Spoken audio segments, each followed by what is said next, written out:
Welcome to Confessions by Banana Ketchup.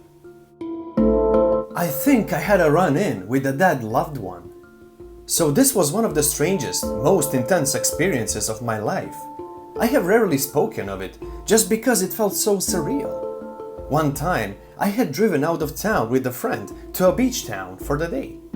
We decided to go get a drink before going down to hang out at the beach. I think we both got iced tea and sat outside a little cafe. This little old, seemingly homeless lady walked by, and honestly, I would never have noticed if she hadn't stopped. She grabbed my arm, and when I looked at her, she had these eyes. I can't even describe them. I have never seen eyes like that in my life. I don't think I ever will. They saw. I felt like exposed. She told me, "There's a storm coming. Life is about to get very, very hard for you. You're going to want to give up, and you might, but you shouldn't. You will be given strength. It will all end up okay. Just hold on." Something to that effect, because I'm certain that's what she said, but you know memories are not reliable. At this point, for some strange-ass reason, my friend and I are flat out crying. It was just so intense. I do not know how to begin to explain what washed over us. The waiter came and shooed her away. Before she left, she turned and she said, "My name is Isabel." My heart damn near stopped. She walked away. The waiter apologized to us, and what was odd is he also looked confused. He said he hadn't seen her in the area before. It isn't abnormal for this to happen in that area and the place I lived. There is a high homeless population. The thing is, the same ones typically stick around the same areas, so it was off that he never had. Not a biggie, but interesting. Now, the two things that made this experience paranormal, or rather spiritual, are that, number one, I proceeded to have the two hardest years of my life. I did give up. I flat out gave up, but somehow, in some way, I survived and got my shit back together and even moved to a new country and started an amazing life. Things aren't perfect, but if you had told me that this would be my life in the 2 years period, I would never have believed you. Number two, a relative, a very, very close relative I had lost and been dreaming about was named Isabel. I have always found it off that she didn't open with that. Why did she wait until the end to say it? I will never know. However, she made sure to say it.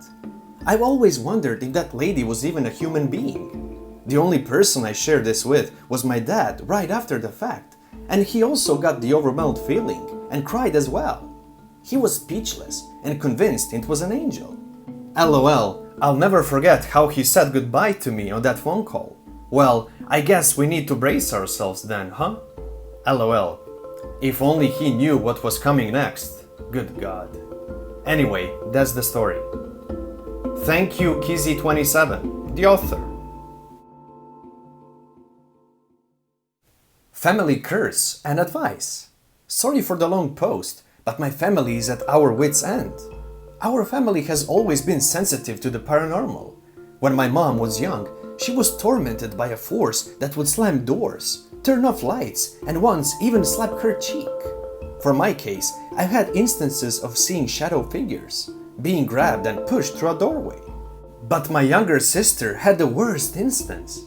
When she was 5, she got locked in her bedroom, which is weird because the doors have no way of locking, either with a key or those pressure turn handles. She screamed for us to help, and we couldn't open the door. Finally, my dad broke the door open to find her crying in a fetal position under the bed. When we asked what happened, she refused to tell us. She refuses to sleep in pitch black and is very skittish around dark places in general. That was 7 years ago, and we still have strange occurrences happening.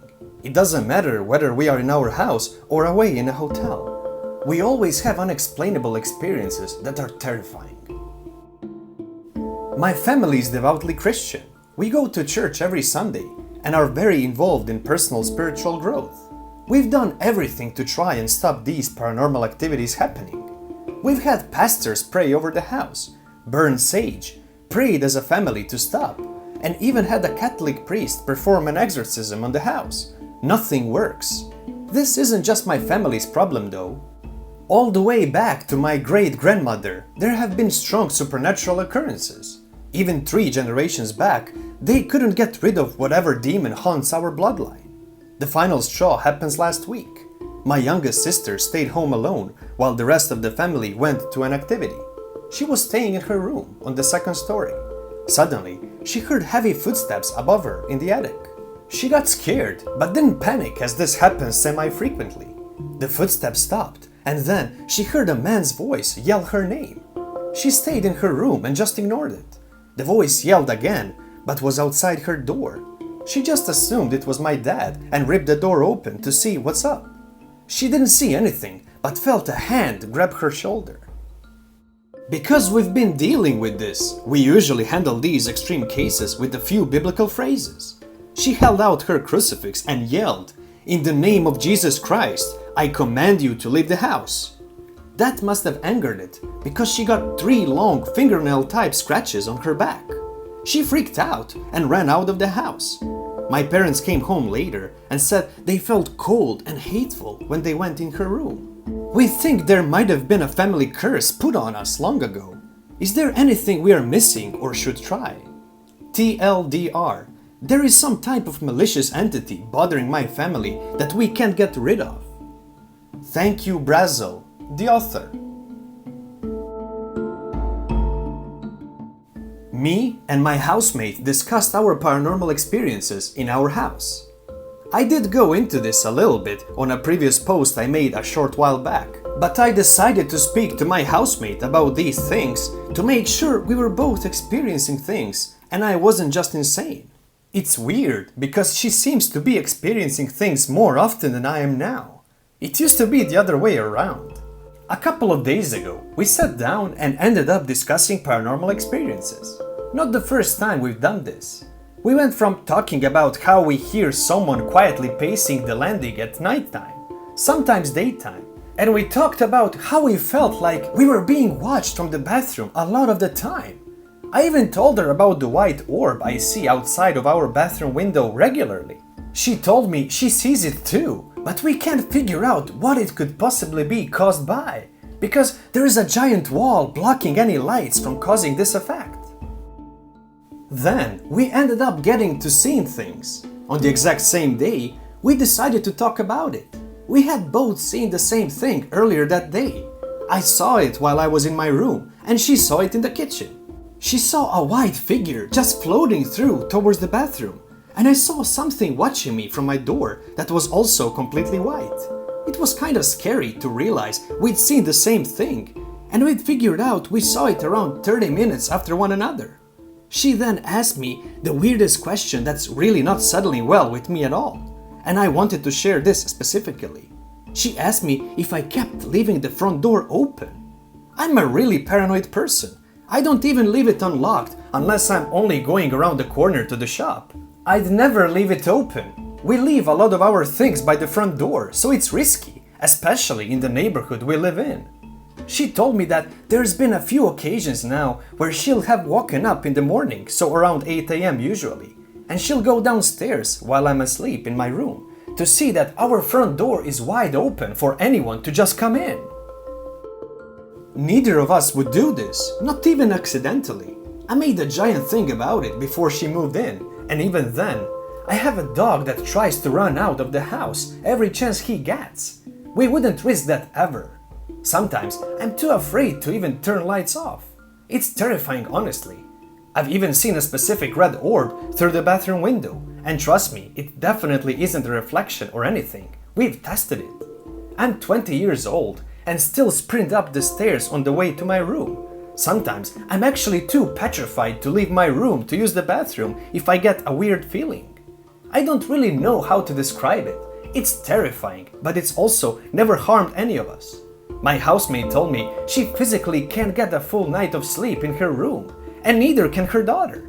And her room is like an attraction for insects, primarily flies. But there's nothing in there to cause them to get in her room, or anything they're even interested in. We've used sprays and traps, but they never seem to get rid of them for long.